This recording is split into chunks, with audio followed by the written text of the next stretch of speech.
I.S.U.P.K.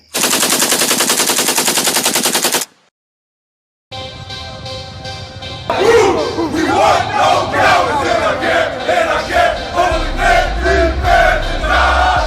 We want no cowards in our camp, in our camp. Never let them call us back. We want no cowards in our camp, in our camp. Holy men, defend the side.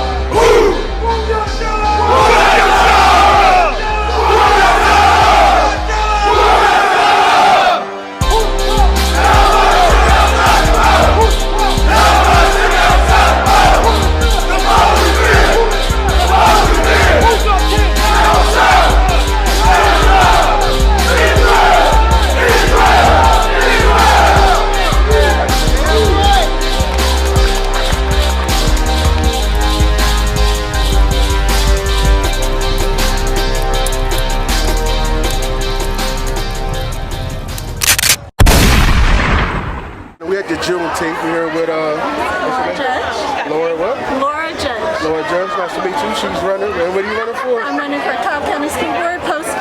That's in the I.S.U.P.K area. Okay. So Walton, Wheeler, and Pope High Schools.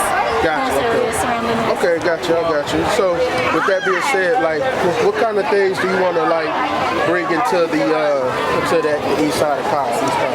So for the school board, in Cobb County we have really great schools. Gotcha. And our school board hasn't been as transparent with our parents. Okay. So I would like financial transparency. Gotcha. And safety for our children. Understand. We have a lot of bullying, anti-Semitism, Gotcha. Racism that our kids are experiencing. Okay. I want that tightened up a little bit. Understand. As well as literacy bills have just been passed statewide. Okay. And so I would like to make sure that our kids are getting what they need to learn how to read properly, so that it makes them more successful in the future. That's very great. Is there anything you want to add, such as like, I know a lot of schools have been, I know like online, you might have seen like on TikToks and things like that. We want to add more like, a lot of more African American history. Do you have anything you want to do with that at all? Well, that's really what got me. We are at Juneteenth, you know what I mean? Yes, we are at Juneteenth. So I want to see like how you want to. So that's what actually got me into following the school board and got me kind of activated into wanting to run for the school board. My son went to a school in my area and they did not celebrate Black History Month at all. And so he questioned us as his parents and we told him to question his administrators. And at 9 years old at the time that he did. And they made changes within the school for him. And shortly after that, COVID happened, unfortunately. So it pulled us out of the school district.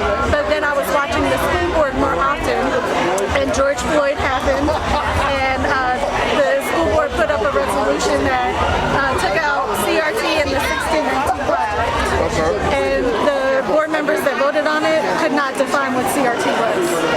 And we spoke about the purpose of diversity, equity, and inclusion, and things that my son had experienced in his personal school, and why it should be around in all the schools in the district. And so, I mean, and there wasn't much movement, so I feel like I can bring a different voice, a different parent voice, as a parent of Black children, as a Black woman, that I feel that I could definitely bring those ideas in. I mean, there are 7 people on the board and you have to get the majority, but I feel like I can bring those conversations to the forefront. Okay, that's very important because our history has been so taken from us, from just everything. Like, it wasn't until I think I was an adult when I learned about things like Black Wall Street, that I learned, I think recently, like 2 years ago, heard about Lake Lanier, heard about that, and it's just like all of that history has been just taken, and it's almost like it never existed. And I think that if we don't, bring that up, of course, things going to repeat itself, you know what I mean? Yes, and my son has spoken at the school board meetings about how it's not meant to make people feel bad about their history or their ancestors. It's just to give a different perspective of things that we have put into this United States, into the history, into what makes us American. So I feel that I can bring a different perspective. Definitely. It's very important. important because you go everywhere. Like the black man, we made the light, The traffic light. traffic light, Yes. and that's all over the world. Yes. But if you go ask anybody, they have no idea that a black person in America made that. You know what I mean? So it's important that our history gets out there, and it's more than just us saying it, because we have history classes and all that. We teach a lot of black history and events and stuff like that black people contributed. That's it's been just erased almost. Even what's it, Wilmington? Heard about Wilmington, that area? My husband's from North Carolina. There you go. Yes, Wilmington and Oklahoma and and I mean, and I know that I teach it at home for my children, but I feel that all children should be able to have access to that history because it makes us better people as a whole, like understanding what others have gone through and just respecting each other. I feel like it's important. And I think that's important too, because we're taught about, the Holocaust. Yes. We're taught more about the Holocaust than we are about black history. And the Holocaust happened in another country, and our things happen here. Well, you know what I mean? That is true. And unfortunately, like in the East Coast area, we do have a large Jewish population as well, which is why I also see a lot of anti-Semitism, because some schools are taking away even that history. So kids don't even realize what they're saying or what they're doing. Like we had swastikas put up in the bathrooms as young as the elementary schools.